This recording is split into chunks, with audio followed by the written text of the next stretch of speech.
Olá pessoal, tudo bom? Mais uma vez aqui juntos para compartilharmos a palavra do Senhor.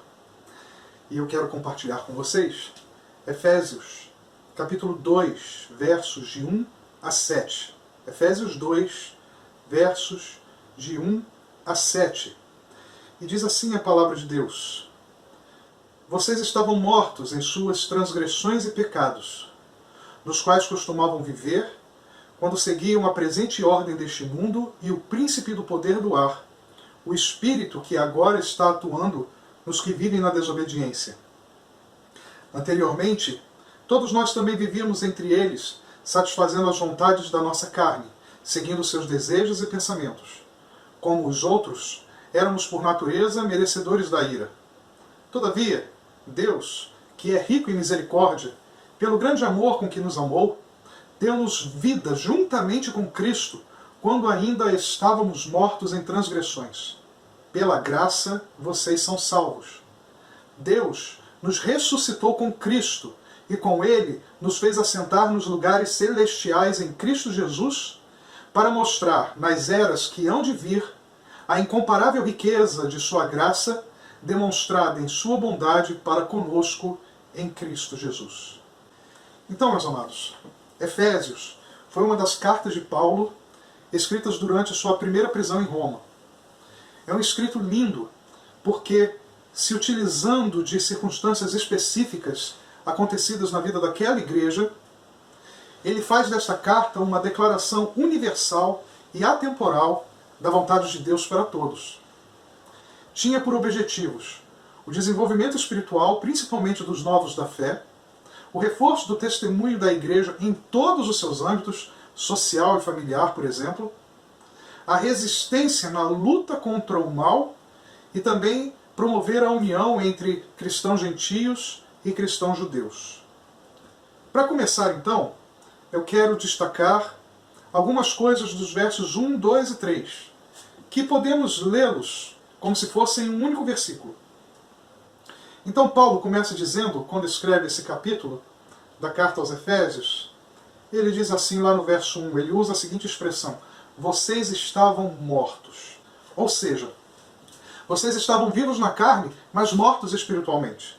Vivos neste tempo, porém mortos para a eternidade, sem a graça de Deus em vocês, sem a presença do Espírito vivificador em vocês. Vocês eram incapazes de pensar, buscar, desejar ou fazer qualquer coisa na direção do sagrado, na direção de Deus. E ainda nesse verso 1, ele usa a outra expressão que é em suas transgressões e pecados. Vocês estavam mortos em suas transgressões e pecados. Paulo faz questão de separar essas palavras, transgressões e pecados. O pecado por si só é uma transgressão. Mas aqui Paulo se refere ao pecado natural, aquele que todos nós já nascemos com ele e naturalmente nos separa de Deus. Então, quando ele usa o termo transgressão, ele está fazendo essa separação entre o pecado natural e o pecado cometido, consumado por escolha do pecador. Aqui, de forma bem particular, bem direta, ele está se referindo às atitudes feitas por aqueles cristãos de Éfeso no passado, pecados que escolhiam cometer no passado. É como se ele estivesse trazendo à lembrança deles o que eles faziam e de onde eles foram resgatados. Ou seja, de uma forma geral, o estado natural do pecado em nós gerará atitudes de pecado e inimizades contra Deus. E Paulo, ele estava lembrando isso aos Efésios, porque a situação deles era bem peculiar. Então vamos falar um pouco sobre isso, sobre essa realidade daqueles Efésios. Em Atos 19, Lucas nos conta que Paulo viveu em Éfeso aproximadamente de 2 a 3 anos. Paulo batizou ali os primeiros cristãos daquela região, que hoje é Selçuk, na Turquia. Durante 2 anos, a igreja de Éfeso cresceu e o evangelho foi expandido naquela região. Éfeso era uma cidade importantíssima para o apóstolo Paulo. Era uma cidade extremamente estratégica. Você sabe por quê? Você já ouviu falar das 7 maravilhas do mundo antigo? É algo tão incrível que hoje nós temos as 7 maravilhas do mundo moderno e as 7 maravilhas da natureza. Essas 7 maravilhas do mundo moderno e as 7 maravilhas da natureza, elas foram eleitas pela internet. E devido ao tempo que a gente tem aqui para o vídeo, para não me delongar demais, eu não vou elencar essas maravilhas do mundo moderno e da natureza, tá certo? Basta você entrar no Google, você entra lá, você pesquisa, você vai ver tudo lá. Mas o que deu origem a isso tudo foram as 7 maravilhas do mundo antigo. Estas foram obras que ainda hoje desafiariam qualquer projeto arquitetônico.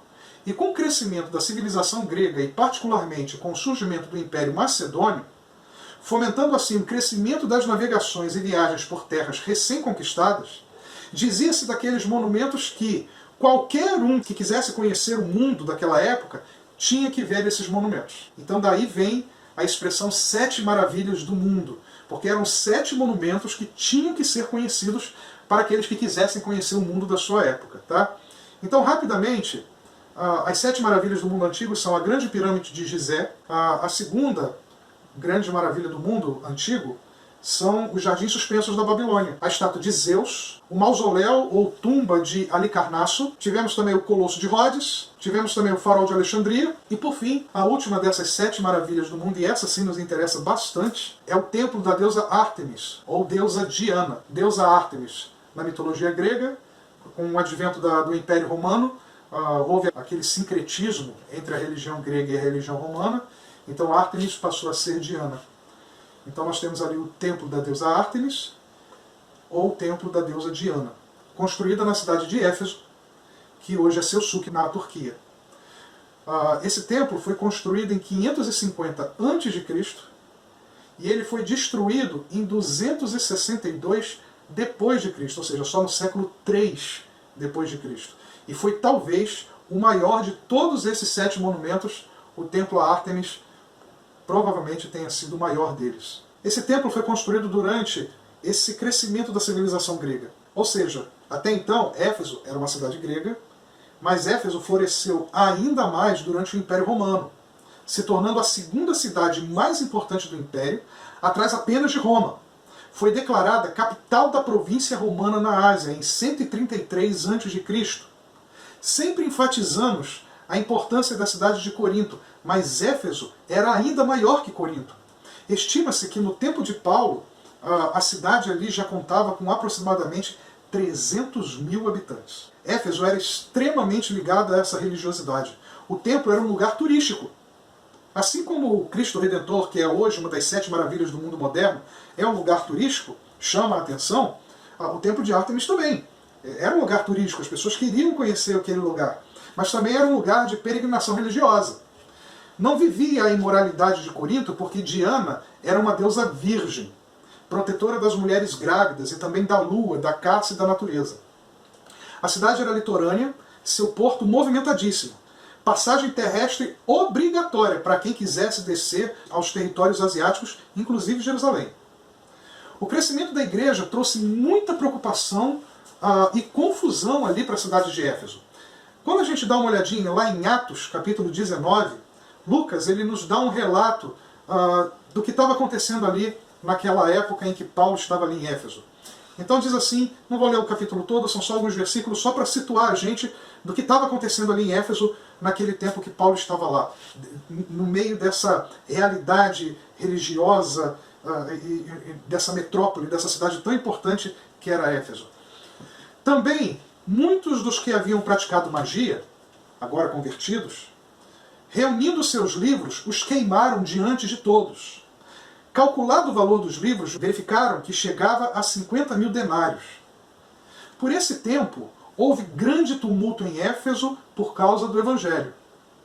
Pois um ourive chamado Demétrio, que fazia modelos de prata do templo de Diana e que dava muito lucro aos artífices, convocando-os juntamente com outros do mesmo ofício, disse-lhes, senhores, vocês sabem que a nossa prosperidade vem desse ofício.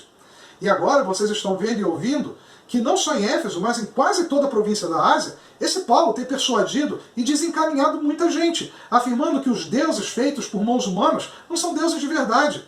Não somente há o perigo de que o nosso negócio caia em descrédito, como também de que o próprio templo da grande deusa Diana seja considerado sem valor e que até venha a ser destruída a majestade daquela que toda a província da Ásia e o mundo adoram. ouvindo isto, ficaram furiosos e começaram a gritar: grande é a Diana dos Efésios. Muitos desses convertidos de Éfeso poderiam ter sido facilmente, antes da conversão, bruxos e feiticeiros de Diana. Diana era considerada também uma deusa protetora dos bruxos. Muitos desses, antes da conversão, poderiam ser adoradores dessa figura, ou poderiam ser comerciantes de idolatria. Quem sabe até por um tempo perseguidores do Evangelho até conhecerem a Jesus. Transgressores e inimigos de Deus, que se colocavam contra a Igreja e o Evangelho de Cristo.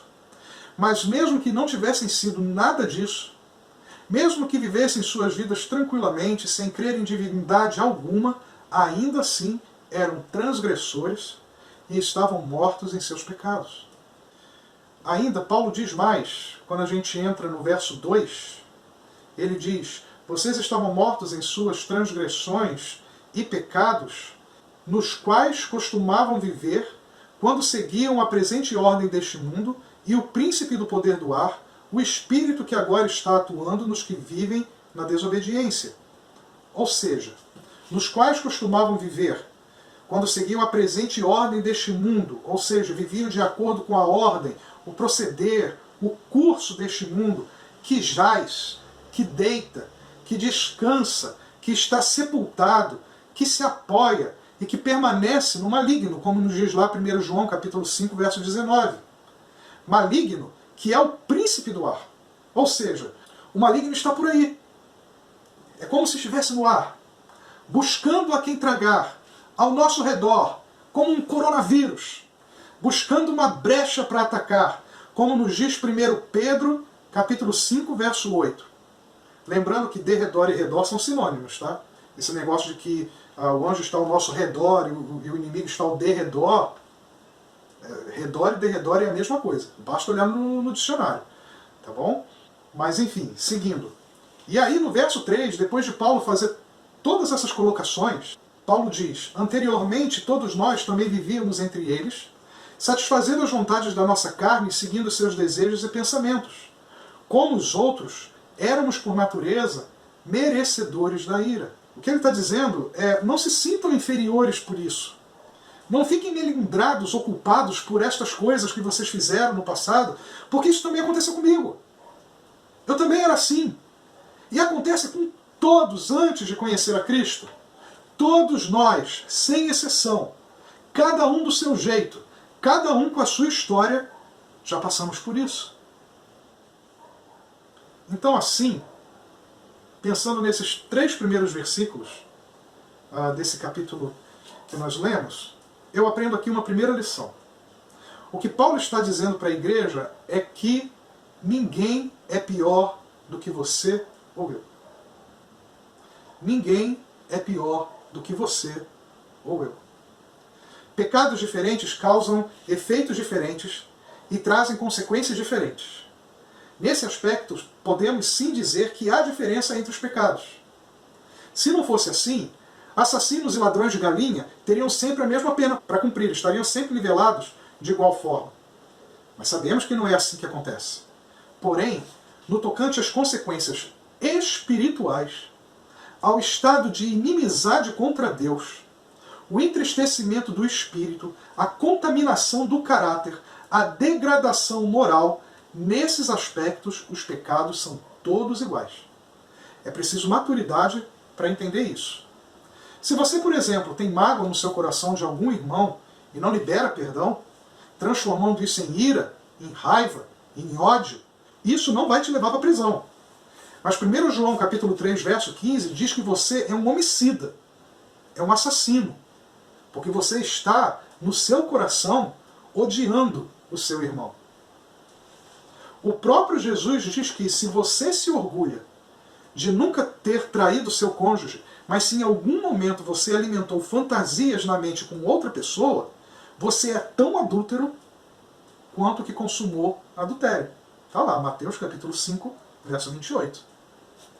É claro que as consequências entre pensar e consumar são diferentes. Mas diante de Deus, você pecou da mesma forma. nos colocamos muitas vezes como aquele fariseu que entrou no templo se achando, acusando o publicano de pecador e se colocando como aquele justo diante de Deus. Ele se esqueceu do Salmo 14, verso 3, repetido depois por Paulo em Romanos 3,10, quando diz assim: todos se desviaram e juntamente se corromperam. Não há quem faça o bem. Não há um sequer que faça o bem.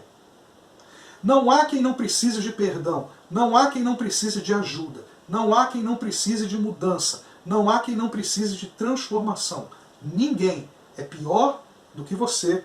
Ninguém é pior do que eu. Mas vamos seguir o texto.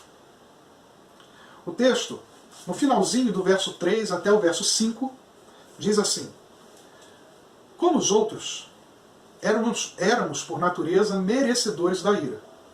Todavia, Deus, que é rico em misericórdia, pelo grande amor com que nos amou, deu-nos vida juntamente com Cristo, quando ainda estávamos mortos em transgressões.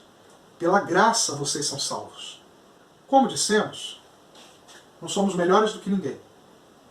Éramos todos merecedores da ira de Deus. Mas a graça é o evento transformador de nossas vidas. Pela graça vocês são salvos. Pela graça, tudo que vocês fizeram, tudo que vocês foram, perdeu o efeito, deixou de ser. Desde o Gênesis, Deus demonstra a sua graça.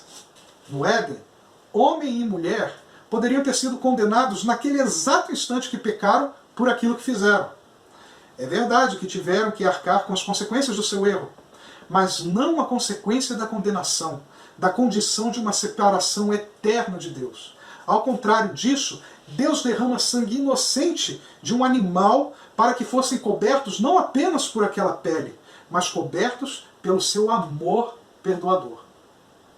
Pela graça, desde aquele instante no Éden, Deus escolheu apontar o caminho da salvação. Caminho este que renovaria definitivamente o seu relacionamento com o homem. Deus aponta para Jesus. Durante o Velho Testamento, não era o rito dos sacrifícios que purificava os pecadores. O derramamento de sangue era necessário, porque a alma tem o preço de uma vida. Sem derramamento de sangue, não há remissão de pecados, porque a alma tem o preço de uma vida. Mas acima disso está a graça de Deus, para perdoar não os que sacrificavam por religiosidade ou aparência, mas por obediência advinda da fé e da submissão ao Senhor. Se não fosse assim, não faria sentido algum as palavras do sacerdote Samuel, quando ele diz assim: será que o Senhor tem mais prazer em holocaustos e sacrifícios do que no obedecer a sua palavra? Eis que o obedecer é melhor que o sacrificar, e o ouvir é melhor do que a gordura de carneiros. 1 Samuel, capítulo 15, verso 22. Então assim aqui eu aprendo a segunda lição desse texto. O que Paulo está dizendo para a igreja é que temos que andar com fé e submissão. A máxima demonstração da graça de Deus está em Jesus Cristo. Paulo disse nos versos 4 e 5, todavia, Deus, que é rico em misericórdia, pelo grande amor com que nos amou, deu-nos vida juntamente com Cristo, quando ainda estávamos mortos em transgressões. Pela graça vocês são salvos. Pela sua rica misericórdia, Deus não nos pune como merecemos. E pela sua maravilhosa graça, nos dá a salvação e bênçãos que não merecemos. Cristo é o Agnus Dei qui tollis peccata mundi, o Cordeiro de Deus que tira o pecado do mundo. João capítulo 1, verso 29. Ele é o nosso sacrifício vicário e expiatório. Vicário porque ele nos substituiu, morreu no nosso lugar, e expiatório porque o seu sacrifício nos remiu de todo o pecado. O sacrifício de Cristo é único e redime todo aquele que nele crê. João 3,16. Então, a partir daí, precisamos nos lembrar de 1 João capítulo 2, versos de 4 a 6, que diz assim: aquele que diz, eu o conheço, mas não guarda os seus mandamentos, esse é mentiroso e a verdade não está nele. Mas quem guarda a sua palavra, nele verdadeiramente tem sido aperfeiçoado o amor de Deus. Nisto sabemos que estamos nele. Quem diz que permanece nele, esse deve também andar assim como ele andou. Assim como no Velho Testamento, os ritos dos sacrifícios precisavam estar precedidos de uma fé e de submissão. Trazer sobre nós a graça de Deus, aceitar em nossos corações o sacrifício e o senhorio de Cristo, deve nos impelir a andarmos conforme esse grande amor com que Deus nos amou. Para quê? Para alcançarmos bênçãos? De maneira nenhuma! Não é assim que Deus age. Deus não barganha a sua graça. Devemos andar por fé e submissão, simplesmente porque agora não estamos mais mortos em nossas transgressões e pecados, mas agora temos vida juntamente com Cristo. Ou seja, isso passa a fazer parte da nossa nova natureza. Não é algo que se força, que se obriga, mas se torna cada vez mais natural à medida que lutamos contra a nossa natureza humana. Esse é o processo da santificação. Por isso que mais à frente, no capítulo 4, Paulo fala sobre isso. Quem mentia, não minta mais. Não ceda sua ira, não roube mais. Não faça mais as coisas que você fazia antes. E nem cometa novos erros que não são dignos dessa nova natureza. Você pode ler lá depois, Efésios capítulo 4, dos versos de 17 a 32. Andar segundo essa nova natureza é um esforço. Definitivamente não é uma coisa fácil. É uma luta, como Paulo narra no fim da carta aos Efésios. Mas se reconhecemos a imensidão desse amor de Deus, se nos permitimos sensibilizar por essa graça imensurável, não há outro modo de vivermos senão pela fé e em submissão ao Senhor. Não porque é nossa obrigação, irmãos, mas porque teremos prazer em nos esforçarmos por esse novo modo de vida. É por isso que podemos afirmar que seguir a Cristo não é sacrifício. Sacrifício, Ele já fez por nós na cruz. Seguindo para o fim, temos os dois últimos versículos, o trecho final, versos 6 e 7, que dizem: Deus nos ressuscitou com Cristo e com Ele nos fez assentar nos lugares celestiais em Cristo Jesus, para mostrar, nas eras que hão de vir, a incomparável riqueza de sua graça, demonstrada em sua bondade para conosco em Cristo Jesus. Pela graça sois salvos. Ou seja, como diz João 5,24, passamos da morte para a vida. A salvação é para o cristão não uma coisa a ser esperada para o futuro, mas é algo já realizado. Então, assim como na sua morte morremos para o pecado, na sua ressurreição somos vivificados, mas não apenas para a vida futura, mas para os dias de hoje, para o agora, para o já. Paulo diz que Deus nos ressuscitou com Cristo e com Ele nos fez assentar nos lugares celestiais em Cristo Jesus. Já estamos nessa condição eterna, esperando apenas o momento glorioso em que seremos chamados à presença do Senhor. Devemos viver na terra com a certeza que nossos lugares já estão preparados na eternidade. Assim, aprendo aqui a terceira e última lição. O que Paulo está dizendo para a igreja é que a ressurreição de Cristo precisa ser vivida todos os dias. É por isso que somos cristãos, é por isso que vamos à igreja, é por isso que lutamos contra o pecado, é por isso que pregamos o Evangelho, porque se Cristo não ressuscitou, é inútil a nossa pregação, como também é inútil a fé que vocês têm. 1 Coríntios capítulo 15, verso 14. Se então a ressurreição é algo tão fundamental para nós, é preciso que a vivamos todos os dias. Ressurreição é ressurgimento, é voltar à vida, é começar de novo, é renovação. Temos que viver essa renovação todos os dias. Nesse mundo que vivemos, sofremos tanto, nossa caminhada é tão dura, tudo é tão difícil. A fé definitivamente não é um salvo-conduto para que as coisas ruins da vida não nos alcancem. A fé não é uma blindagem que nos afasta das doenças, dos traumas, das violências, das desgraças, das intempéries desta vida. A fé existe justamente para essas horas. É na dor, na necessidade, nas dificuldades que a fé precisa crescer, renascer, ressurgir, se renovar, nos levando a uma renovação diária do nosso caminho com Deus. É no exercício da fé que nos permitimos renovar todos os dias. A ressurreição eterna já é nossa. Jesus garantiu isso para nós na sua ressurreição. Mas ressurgir de nós mesmos, todos os dias, depois de cada luta, depois de cada tempestade, somente pela fé é que podemos conseguir.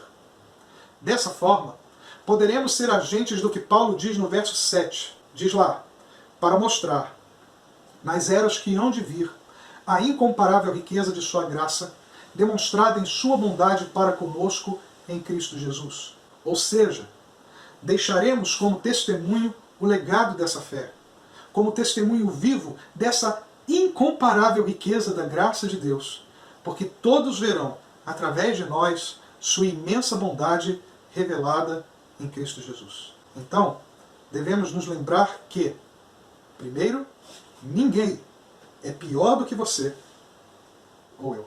Todos estávamos mortos em nossas transgressões e ninguém é tão bom que não precise da graça de Deus sempre. Em segundo lugar, temos que andar com fé e submissão. Assim como no Velho Testamento, os ritos dos sacrifícios precisavam estar precedidos de uma vida de fé e submissão.